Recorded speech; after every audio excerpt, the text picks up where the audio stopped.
I have no problem. We have no problem telling the bad. Just like the start of this video, there's good stuff, great stuff, amazing stuff about the home, the townhouse, the condo, the investment. We'll tell you all about it. But be sure that we'll tell you all the bad things because to go into a home purchase and then find all these red flags after the fact, that's not okay. That's not how we work. And again, that goes back to we consider everyone, friends and family. Last summer, when we started doing this together, for me personally, I knew I was in the right place.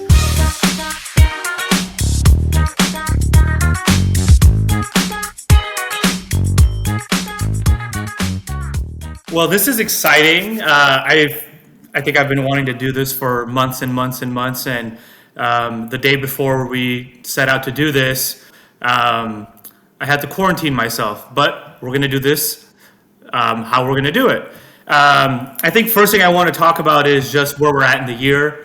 Henry, we had a very fast start to 2024. Right out of the gates, I think we were putting in numbers, and it was a very exciting start. I think spring at the beginning, there was a little bit of a lull. I'm not sure if that's people waiting for interest rates to drop or people just kind of testing out the market. But it seems like in June and July, we being the market also, definitely saw some numbers go up. We're looking at 5 sold in June. We have 4 active right now that are listed and a couple that are pending. And so, it just goes to show that even in a regular real estate year, there are micro markets, micro events that change month to month, right? I think now we have a lot of inventory on the market. It depends on where you're talking about as well. And, I think I just want to talk about a couple of the wins that we had over the last couple of months. I was able to get a good friend of mine into the house that they loved in Bonnie Lake. And, one of the things I noticed was how different the market is from Seattle to the surrounding areas.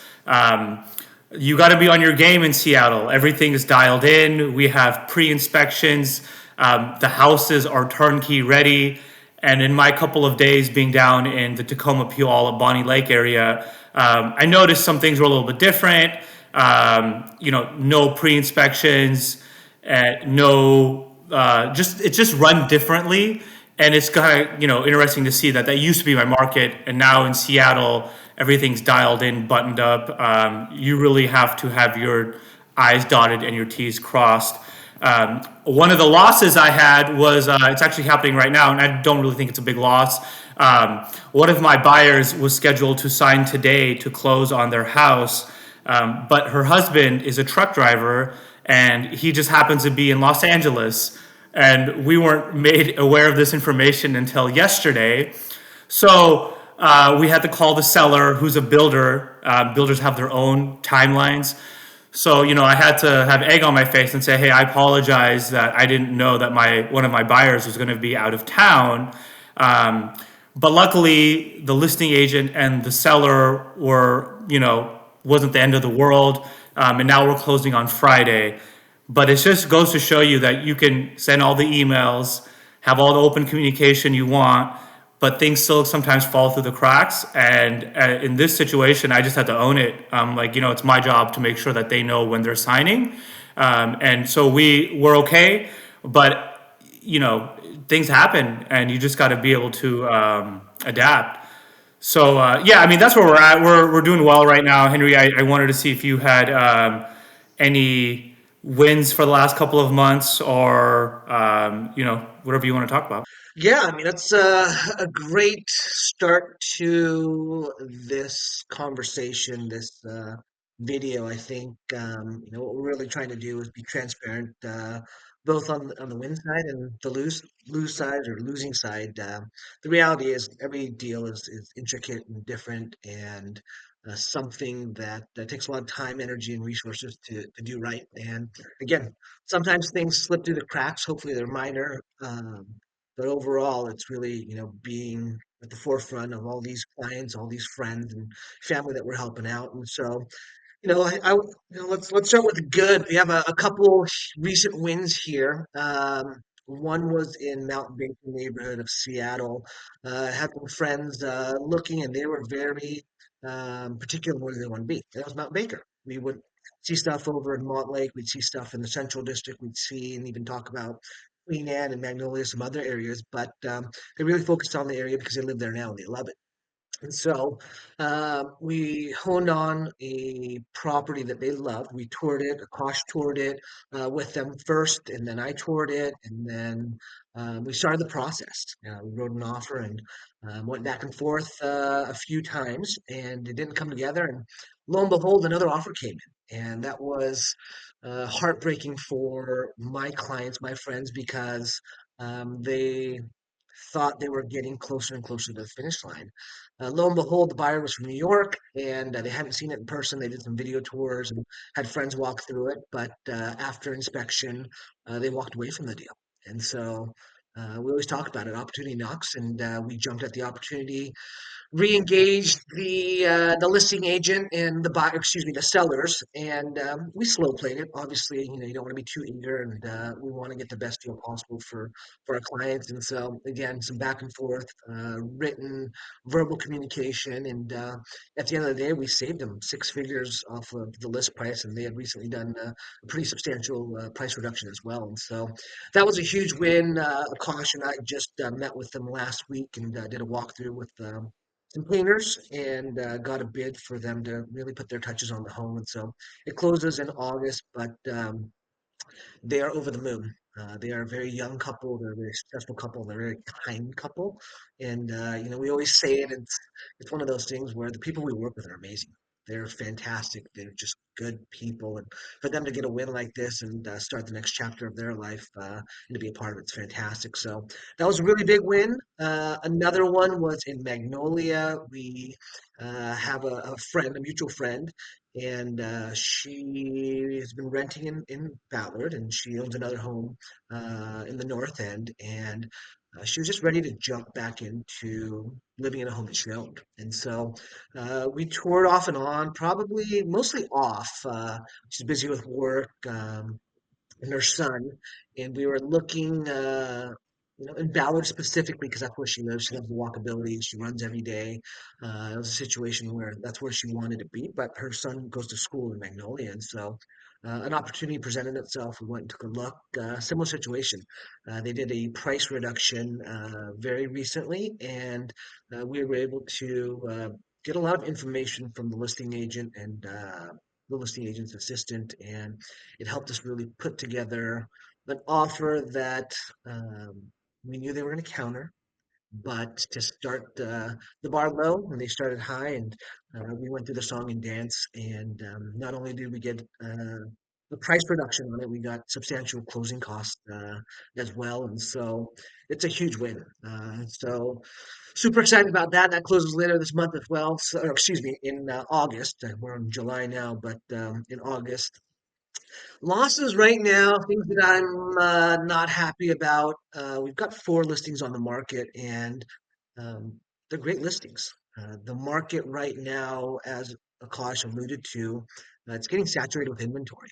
People, whether or not you believe it or not, there's going to be a Fed cut in September. People are on the sidelines for that. Stock market, per usual, is like this. You got big highs, big lows, and people are cautious about what's going to happen this year, being an election year as well. And so, and then just in general, seasonality. People think that summer's the best time to list. We will tell you that listing in January or February is a lot better because there's very low inventory, but a surplus of buyers from the previous year and the holidays and the lack of inventory then, and then all the new buyers that are looking in the new year to turn the page and turn the chapter. But going back to those four listings, they're all priced well. They're all market value. They're all beautifully staged. They've been updated, remodeled, painted, cleaned up. We put all in the work, and we're throwing money at it with marketing dollars. We're hosting open houses, and unfortunately, the market again for these certain products, a home in Magnolia that has a unique floor plan, it worked really well for the sellers, and it probably is going to work great for somebody else. But it's not your standard open floor plan that a lot of buyers are looking for. Have a studio in Belltown that again that market, especially condos specifically, is pretty saturated. People are looking for more space. Just again, the after effects of COVID, and so condos in general. If you're looking for a deal, I don't think Akash mentioned it, but he tied up another property earlier this month in Newcastle, and we were able to negotiate great terms for that as well. Some punch list items that needed to get taken care of. That the seller gladly will do for us to get this thing pushed through. And so we have that. We have a beautiful home in Renton Highlands right now, where again it's priced well. It's completely remodeled, beautiful finishes. Um, and then a townhome in the Central District, where again it's been cleaned up, painted, staged with our preferred staging company that we use for almost all of our listings. And so, with this summer market, the slowdown, the summer slowdown is what we like to call it. It's very real. People on vacation, kids are out of school. Things are happening where the buyers aren't out in full. Homes still do sell. Obviously, we tied up a few this month, and it's something where we've got buyers that are still looking. But the reality is, um, people don't have to buy right now, and so they're taking their time. We'll see a new influx of inventory a couple weeks before Labor Day, and then the week after we'll have a lot more inventory. So again, the market is a little bit saturated with new inventory, which is odd to say because we've had it so bad the last 4 years, 5 years. But again, there's opportunity out there. We've got other buyers that are looking, and some of these homes that we look at, we're like, oh, maybe, maybe not. They have a review date, and they're just sitting and sitting and doing price reduction and sitting and price reduction. And so, if you're a buyer right now, it's a great time to look. Again, the marquee homes still sell pretty quickly if it's on a great street, really nicely updated. The finishes, floor plan, whatever it might be. But back to the losses, I would say that I think personally and professionally, we're both disappointed that these haven't moved yet. But again, the reality is the buyers are going to come back, right after Labor Day, and I think again. If we can get a rate cut, that's just going to, push people to jump back in the market. So those are the big things right now that I would say that are losses, and I don't even know if they're losses yet. We're still getting activity, just not what we want, and so more of a disappointment. But we're hopeful. We're putting time and energy and money to get these things out. But we're on the buy side again. The seasonality of it, consumer slowdown. We've got value. Clients are ecstatic about the prices that we're tying up properties for. So we're good. We're doing pretty good over there. So, and real quickly, Henry, you were in Hawaii, and I remember getting the email from the Mount Baker listing agent, and it was like 7 a.m. our time, and it was basically them saying, "Oh, we've gone mutual with another client," and immediately I was like, "Oh no, Henry's on vacation. He's probably going to wake up to a sunny, beautiful weather day with this email." And then I saw that you like responded at like 5 a.m. or something. And I was like, man, this guy does not sleep. But I'm glad we got that one wrapped up because those buyers, I mean, they didn't want to go anywhere else. They were in love with that area and things happened for a reason. And so when that came back, I was like, there's no way we're losing this one again. There's no way. Like this is going to be Sarah and McLean's home because I just have a feeling. So it was really interesting to get that email when you were on vacation. I was like, oh man, don't ruin his vacation now. Couldn't you have waited till Monday until he comes home to say these things? But yeah, no, that was a great one. Yeah, and I think from the few buyers that I've talked to, they keep up with the news as well, right? Like people can get news on their phones, and so we have some smart buyers, and they're asking questions about, hey, well, should we wait till September if there's a rate cut? And I always tell them, I'm like, hey, remember in December of last year, we were supposed to have one in March, and then that got pushed back to May, and then June, and then end of summer. So there is like a period right now where, like you said, Henry, buyers are able to ask for closing costs or ask for fixes because there isn't that many buyers. I mean, I've been able to get closing costs. I've been able to get things fixed at people's homes. And these are things that sometimes aren't available to do if interest rates were at 5.5 and we have double the buyers, because then you have people waiving inspections and just trying to get into the house. So there's always a give and take. And for my buyers, they're super happy right now because we're asking for things to be fixed. We're asking for the house to be top notch. We're able to do that because the seller doesn't have 10 offers like you might get if interest rates were lower. So there's always a positive, in my opinion, to everything. And I think for them right now is, hey, we can refi down the line, but I just got $20,000 for a roof. I don't think I'd be able to do that if interest rates were at 5.5%, because then they would have had four other buyers who said, we don't care about the roof, we just want to move into a house. So you always got to look at like the good and the bad. And I think that's one of the good things about where we're at right now. Yeah, I mean, interest rate cuts scare me because I feel like a lot of people in this area have a lot of money and they would just jump right back into the buying side of it. Currently, we don't have any discretionary buyers. We have buyers who are moving for death, divorce, work, families getting bigger, families getting smaller. And so when that category comes in, and that's discretionary, people who want to move because they want to move, they tend to have more money. They tend to, be able to put bigger down payments.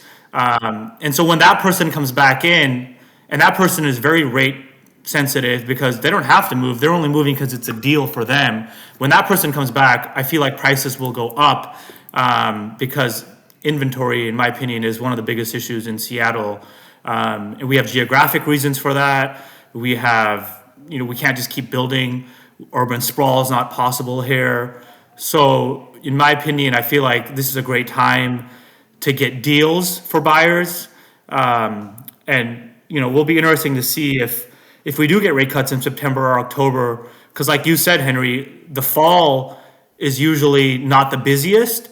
But I think you've alluded to it. You've been able to get your buyers some killer deals in the fall because nobody else is really looking. So it'll be interesting to see what happens if we do get a rate cut in September, because that's typically when business starts slowing down. But it'll be interesting to see if a rate cut will kind of keep it busy throughout the end of the year.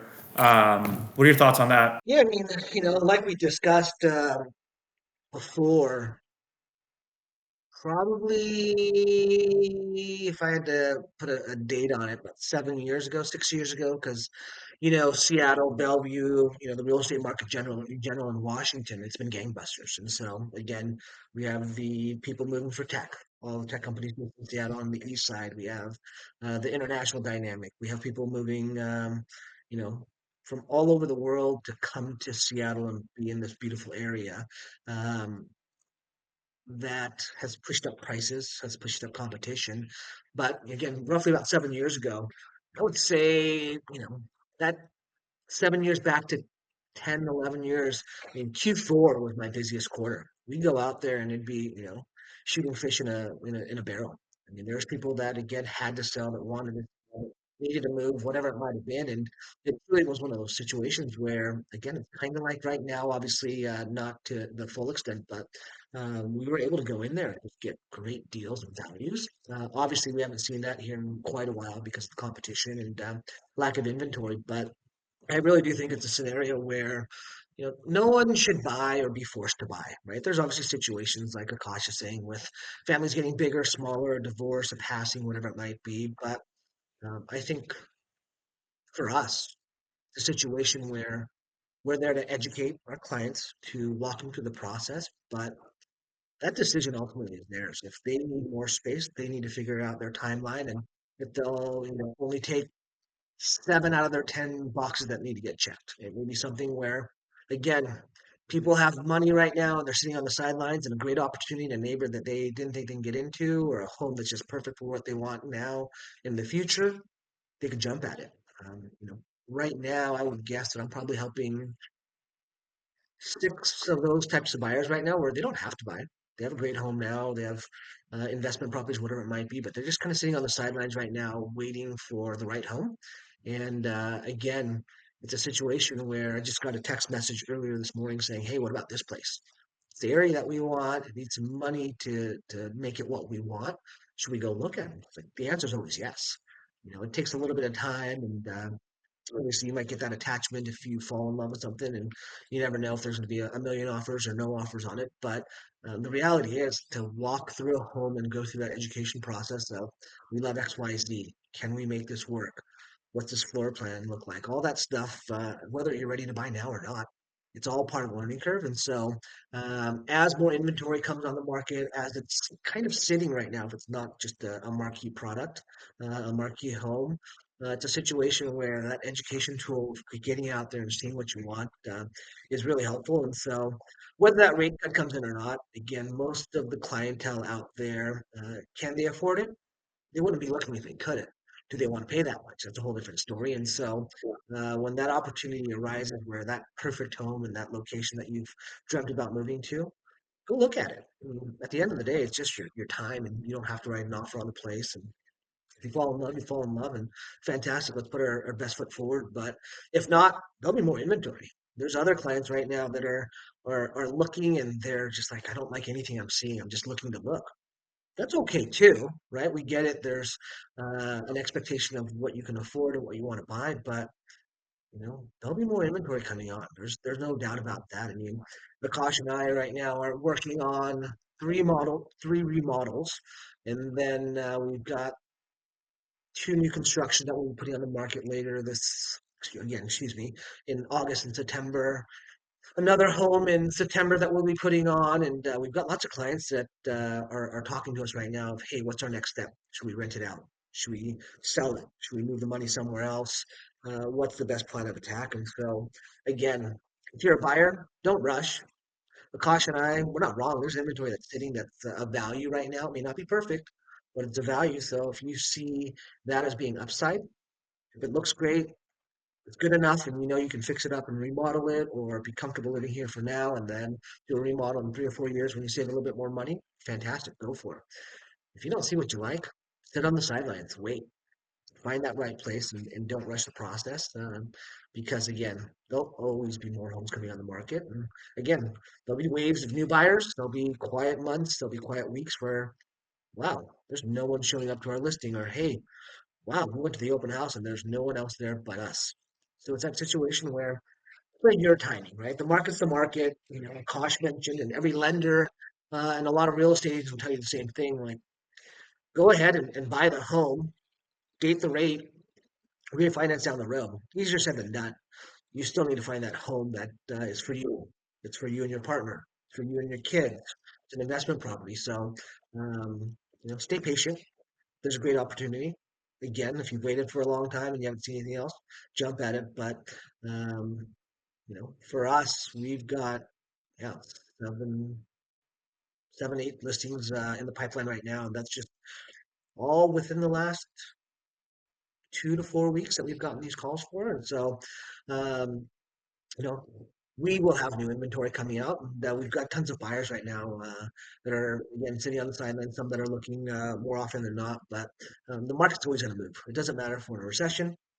It doesn't matter if it's in, the golden era of real estate and the stock market, the tech boom, and the AI boom, whatever it may be. But again, follow your brain, follow your head, follow your heart as well too, because those two need to be in sync once you decide to pull the trigger and purchase a home. You've been talking about your clients and our clients and educating them, and I just wanted to kind of segue over to our. A couple weeks ago, we threw a first ever client appreciation event. And I'll give you a quick backstory on this. So I've known Henry for over 20 years. And, when I got started in real estate, I wanted to work with Henry. But when you're brand new, you're kind of more of a burden than you would be of help. So I kind of waited and put my time in other brokerages. But last summer, when we started doing this together, I immediately was like, hey, have you thrown like an event party? And he was like, no, I haven't. And I'm like, man, 20 years of doing this, and how many happy customers and clients do you have that have become friends and family? So we immediately were like, let's throw a client appreciation event. And luckily, Henry's Mr. Seattle, so we kind of already knew what to do. We talked to our friends Jeff and Andy. They own Messina down in Lower Queen Anne, and they're like, "Hey, that's a great idea. Here's a whole Tuesday for you." So that was amazing. We got our amazing marketing team on getting our contact list organized, sending out emails, setting up the event, and the amount of people that showed up was just staggering. I mean, we're talking clients, friends, to be fair, from 10 years ago, 15 years ago, um, people who've sold three, four homes with Henry, who've referred their family, grandma, parents, whatever it is. And it just went to like, for me personally, I knew I was in the right place because I've never seen people really care that much. I mean, it was a Tuesday night, and all of these people have kids, and they made an effort to be here to celebrate them with us. And it was just a great event. The food was amazing. If you guys haven't been to Messina, I made a joke earlier. I'm like, I think I'm still, you know, living off of the Messina food from 2 weeks ago that we got. It was great. I want to thank everybody who showed up to that. Jay, you did a great job with the flyers, the event, and it just was a great turnout. And I think it speaks to you, Henry, how much your clients, your friends, and your family care and love about you. Yeah, no, it's that is a great segue. 20 years of being in this industry. It's amazing. I truly wake up every day still loving what I do.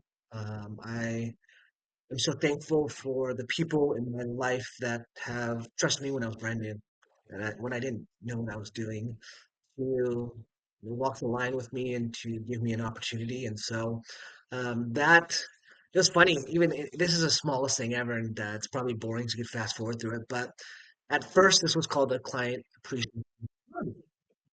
And I was just like, wait a second, this is not a party. This is truly an event. And the event wasn't to showcase Akash or I or new marketing or anything else like that. It was just a genuine thank you to the people that have been there with us.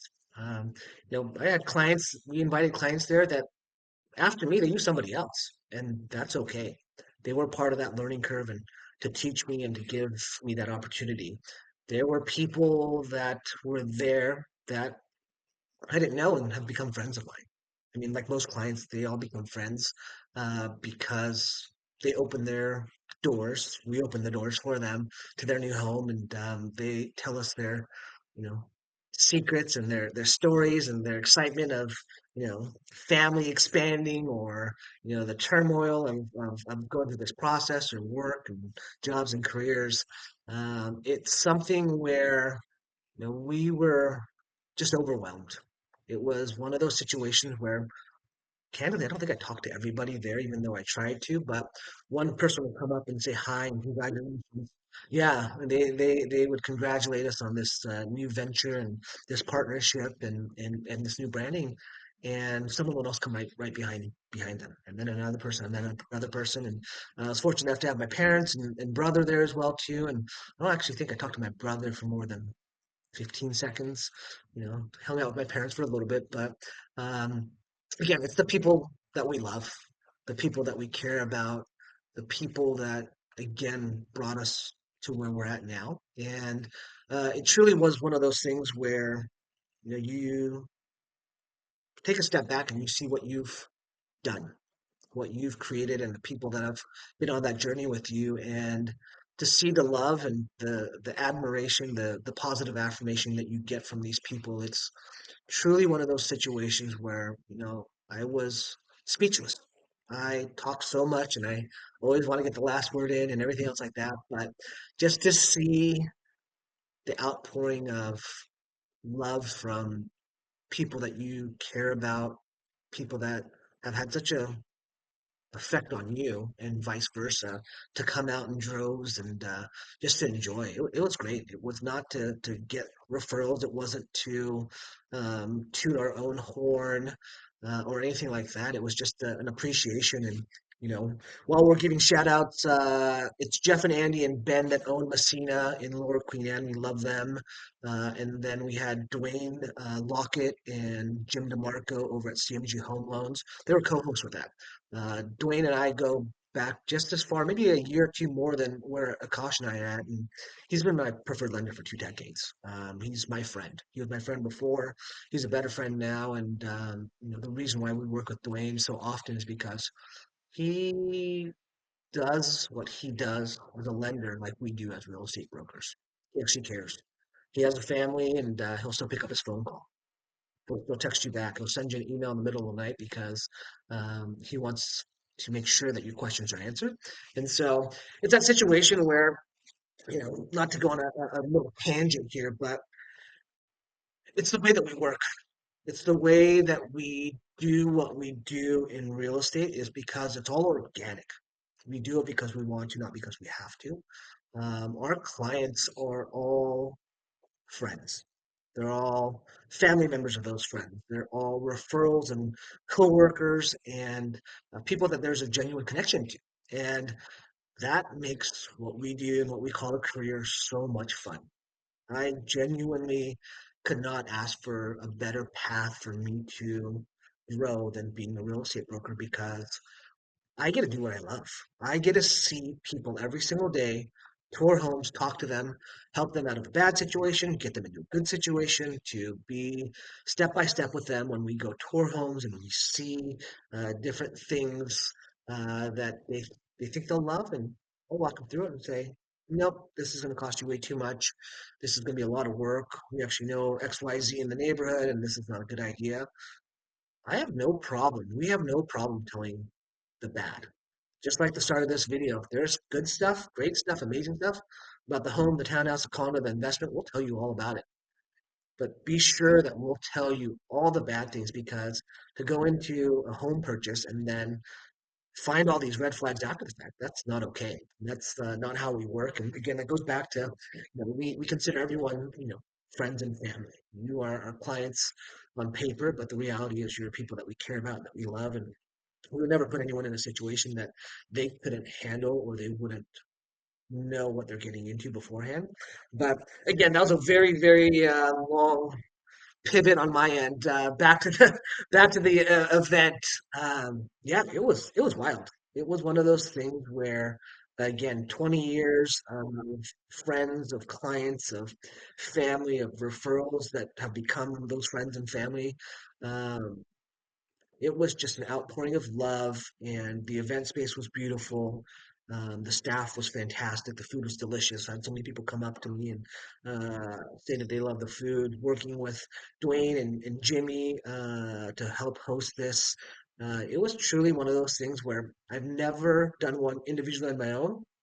I've never done it with Akash, and this just excites us. It really gets us ready for the next one. And we don't know if we're going to do it yearly, if we're going to do it quarterly with smaller events. I mean, that's all a work in progress right now, but we really are about giving back to the people that gave to us. And so that was just a small iota of what we owe you guys. But again, it was just such a wonderful event that we'll definitely do more in the future and make sure that everyone's invited.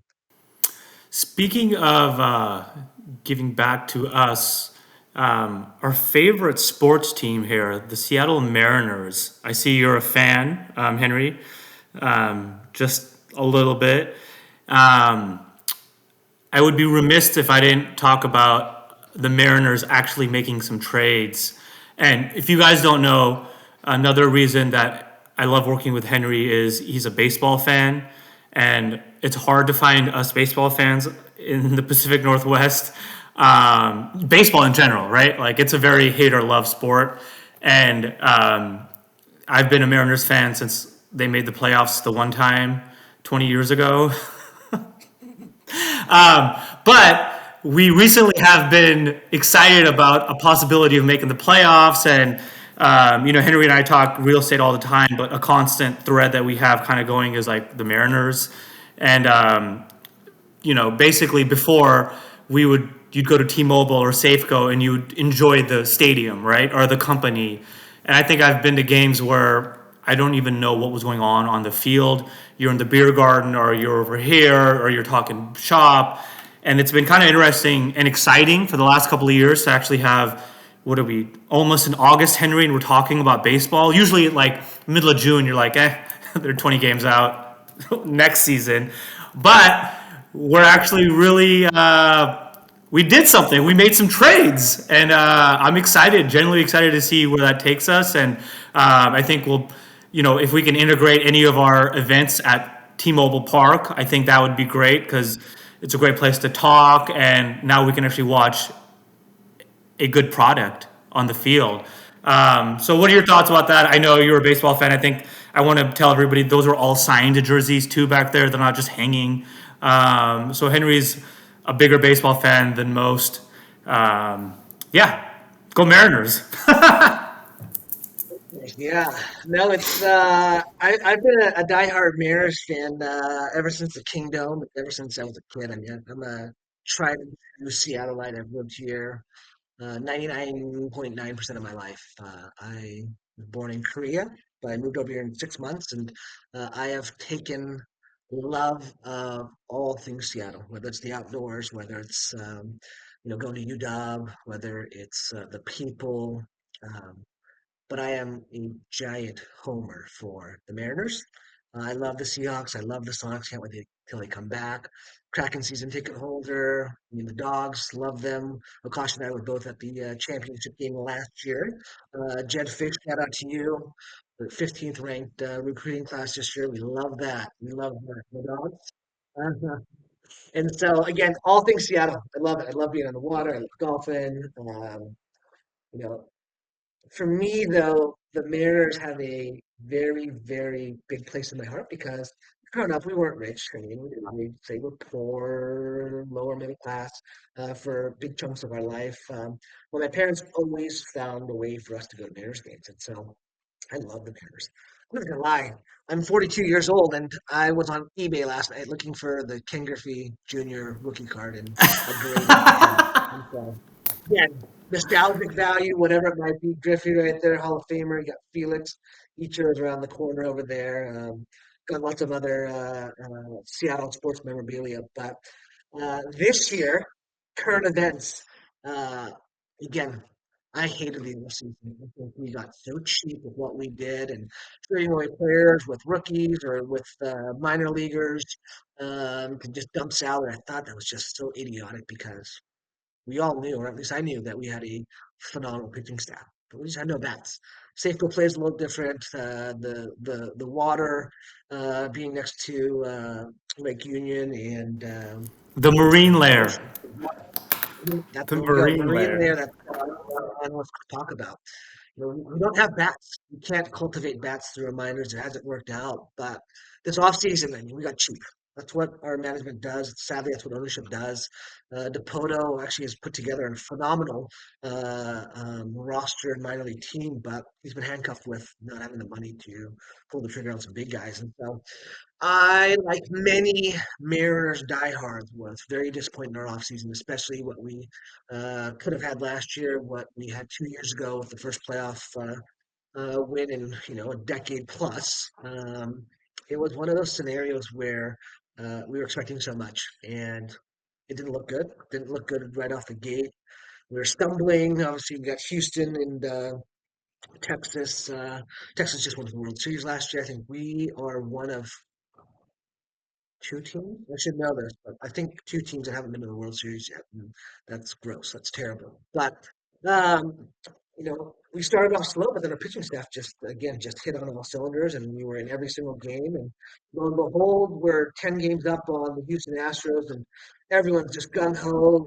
The bandwagon fans come back. Seattle, I love you, but we have the most bandwagon fans of any city. And yeah, let's be real. Everyone hated the Huskies, still loved them when they were 0 and 13 or whatever that was you know, Henry, diehard we're the Seattle only team, sports by fans. the way. We're the only team that hasn't made the World Series. Someone else Yeah. made it last year or the year before. Yeah. Yeah, so that's Yeah. It's that's us. terrible. But, it's one of those things where I don't want to train any of our young pitching or anything like that. And it's funny now I'm getting into sports, Henry, because now I'm leading in and talking for you.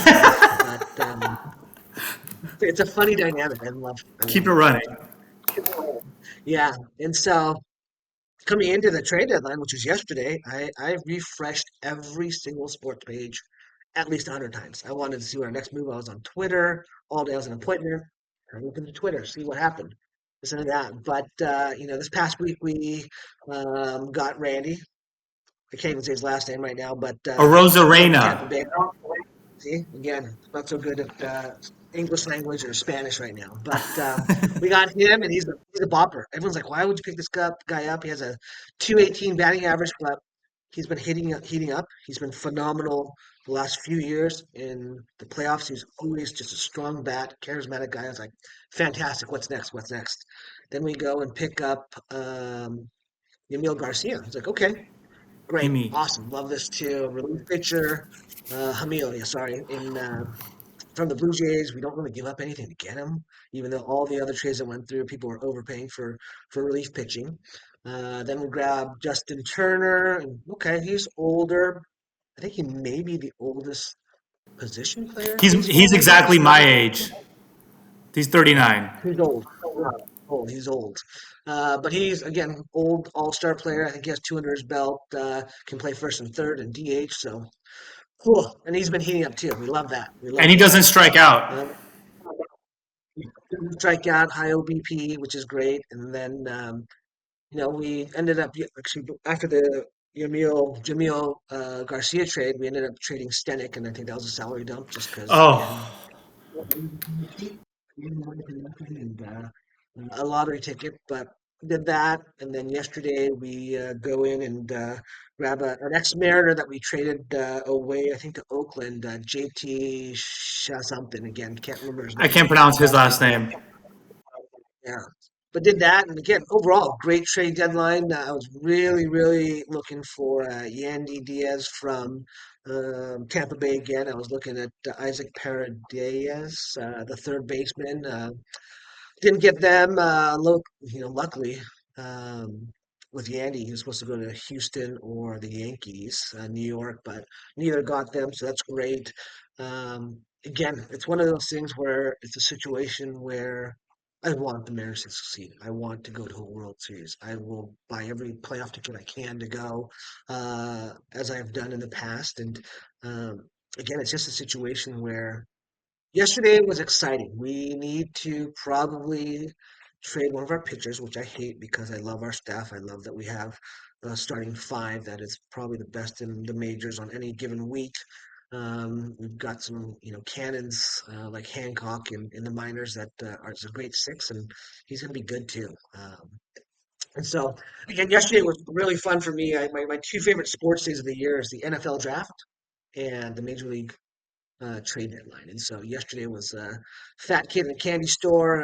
Loved it. It was just all the juices had going through my body of okay, what's next, what's next. And so I think this offseason, whatever happens, again, we need to get a big bat here because most players, unless you overpay, don't want to be here. But again, there's got to be something with the Mariners and T-Mobile that will, um, you know, change to either make it more hitter friendly, which I don't really love because I love that we have a great pitching staff and that's fun. But I think we're gonna have to trade somebody to get somebody that's real and a big bopper. So again, I love that two of your.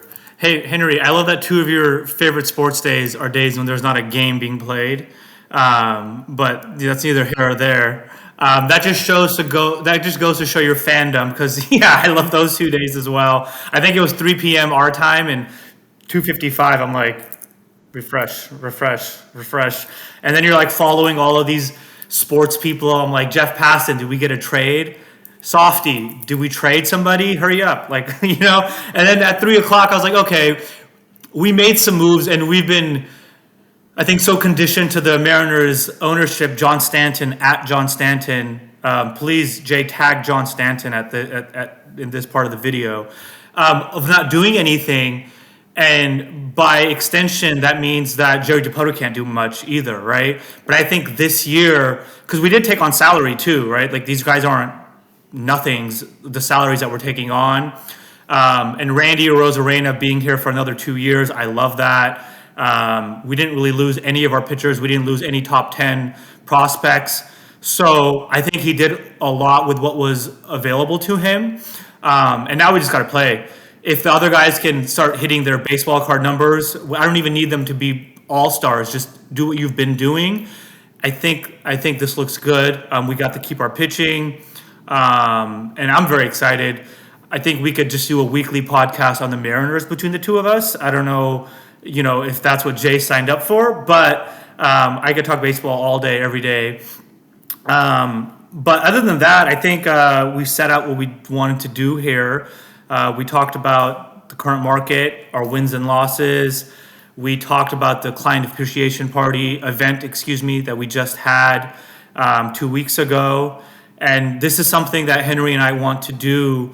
We're going to do this once a month. Next time we'll be in person. And I think it's just very important to kind of share 20 years of experience that Henry has with you guys and just give you all the information possible, but also let you know that we genuinely love Seattle. Both of us, I was born in India. I moved here when I was 5, and I've lived in and around Seattle my whole life. Stayed for a couple of years in Portland, but it, from baseball to just the geography to everything about Seattle, we hope that we can convey to you that we love the area. We know the area. We're genuine in our love for Seattle, and hopefully, this will show that to you guys. And do you have anything else you want to wrap up with? Yeah, no, I think we've touched on a lot of things. I think, again, I don't know if we call it a podcast, a YouTube channel, if it's whatever we want to call this, again, it's showing love for Seattle. Absolutely. It's showing us in a real light. I'll probably wear a hoodie next time I'm on video because I haven't worn this button up in probably 3 or 4 years and I'm hiding it. But I think, the whole idea behind this is to keep you guys posted on what we do. This may be boring to you. It may be really informative, which we hope. But with us being so active in the real estate market, then again, it's going to obviously be a lot of real estate talking here, but we have boots on the ground. We are out every single day. I think yesterday I was in Edmonds, Renton, Queen Anne, um, wasn't it Mount Baker? But we're every day we're somewhere doing something affiliated with real estate. And so, what we really want to do is just kind of give you some real life insight, let you know that we're out there seeing what's happening in the market, talking to our lenders, every day, every other day, previewing properties, getting our listings ready for market. Again, we've got 3 listings that we're getting prepped right now, and one of them is a actually pretty big refresh, a new roof, paint, flooring, um, massive landscaping project. We have another one that we're working on right now, and that's just again a refresh, some paint, staging, all that good stuff. And then the one that we're going to work on starting in September, late this month, probably late August. It's a massive remodel that we're overseeing for our clients, and so those are those things where again, we don't touch too much upon it, but we go in there because we've done so many remodels ourselves. I've done 25 of my own properties over the last 20 years, whether it's a small refresh, a massive remodel, something in between. And I mean, I would say that I'm probably up to helping clients and friends. And again, I'm not a general contractor. I don't actually do the work, but we have the contacts and probably 200 plus. We go in there and we get our vendors in there that we trust and that work real hard to get us to the finish line. We get discounts at tons of vendors for, you know, cabinets and countertops and appliances and everything else. And so, those are things that we haven't touched upon, and maybe we will in more detail down the road. But really, it's a situation where we want to help you any way possible. And again, that's the idea. Fantastic. You don't even have to work with us. It's great. I mean, it's one of those situations where we stay very busy with our circle, our sphere, and we get referred lots of clients. And this may just be something that you use as benchmark when you talk to your agent friend, a random broker, or anything like that, to say, "Hey, do you know what you're doing? Can you answer this question? Can you show me this?" You don't even need to be in Seattle. This is again just hopefully an informative podcast, video, vlog where you learn something every time you listen to us, and you know what the market looks like, at least in the Pacific Northwest. And if you have any specific questions, that you could reach out to us and ping us with an email or a text or a phone call. But I think in general, this is our first time doing this type of video, and so hopefully we hone in our skills a bit more and stay engaged to what you guys in the market wants to hear about. But yeah, we're excited about it. It's 2024, and I think in this video I haven't mentioned it before, but 20 years in the business, never had a website. Jay and I'm Third Media is helping with that along with Akash. Um, again, these you know shorts on Instagram and Facebook and on YouTube. Akash does some stuff on TikTok. Again, it's all new to me, and so we're really not trying to reinvent the wheel, but to be present in your guys' journey. We obviously have always done media for our listings, whether it's video tours and 3D tours and spending money on marketing dollars to get your home on different web pages and advertising and whatnot. But I think this is just another facet to what we can do to hopefully help educate you and get you through the process. Thank you guys for joining us on this journey. Hopefully, it'll be a little bit more buttoned down next time, and we'll be in person. But we're just very excited. Like I said, Henry's got 20 years of experience, and every time I talk with him, I'm like, man, you gotta tell this to the people. Like, you have so much information, so much knowledge that we're just excited to be able to bring it to you. See you next time.